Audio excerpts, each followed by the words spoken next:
12,111 are gathered in this hot sunshine up near 100 degrees, waiting to see who will represent the United States in the 100 meters event.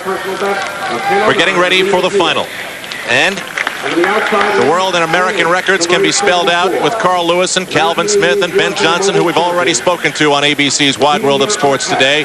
And Carl Lewis and Calvin Smith, who share the American record, will both be coming up in this final. In lane 4, we'll take a look at Calvin Smith, who many feel hasn't really been given the credit that he feels and many other people feel he deserves for being the top sprinter for a long time. Well, Calvin is a quiet guy, first off. He doesn't seek the publicity, he doesn't seek the public light, and he also is good at peaking at the end of the season. So many of his best races were in Europe and not in the United States, where he would get more publicity. That's why you haven't heard much about him. He also has been concentrating on 200 meters. He's the world champion the last 2 times at 200 meters. Now he's running very well at 100 meters. He's now 27 years old, a graduate of Alabama. He ran for the Crimson Tide when Bear Bryant was still there. And right next to him is Carl Lewis. Yesterday, a pair of 9.96s, and today another strong effort.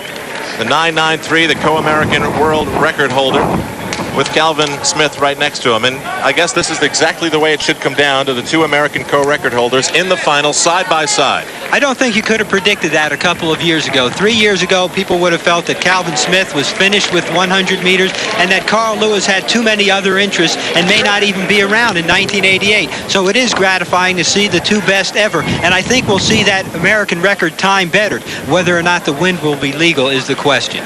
Dennis Mitchell is in lane 1.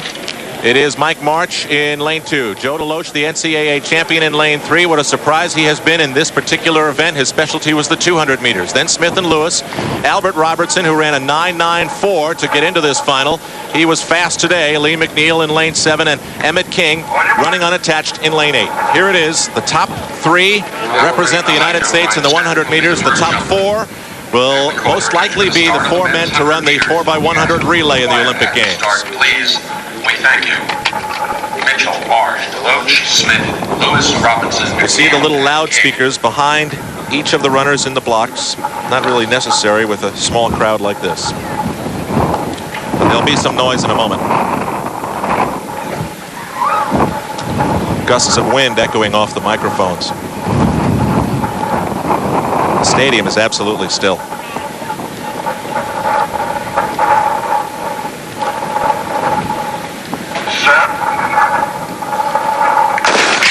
Smith in 4, Lewis in 5. Smith breaks out early. Lewis is right with him. Smith being beaten by Lewis. Lewis breaks away and wins the 100-meter final in a time of 9.78. Okay, that could be the world record. I was watching the flags almost as much as I was watching the race. And if anything, the wind was coming from the side, and the side which would be sheltered by the stands. There you see Ben Johnson watching in Canada at Carl Lewis running a 9.78. That's the fastest all time in any conditions. Interestingly enough, his time at the '84 Summer Olympics to win the gold medal was only a 9.99.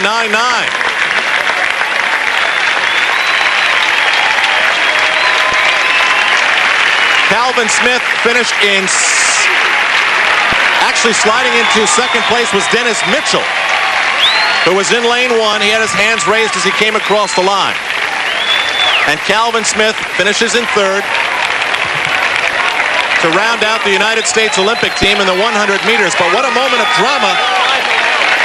Well, we have seen the fastest that any man has ever covered 100 meters, and we saw the fastest that any woman has covered 100 meters. Incidentally, the number 1 and 2 man there, Carl, you saw him hug Dennis Mitchell. Both of them grew up within 100 miles of each other in New Jersey.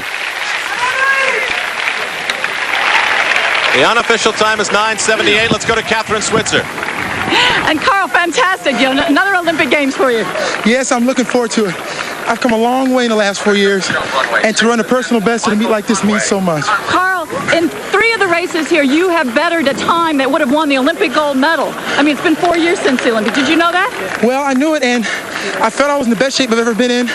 I tell you, people looked at Rome last year as a down race for me, but I thought it was a big race. And now I'm ready to go, and I know I can duplicate that legal.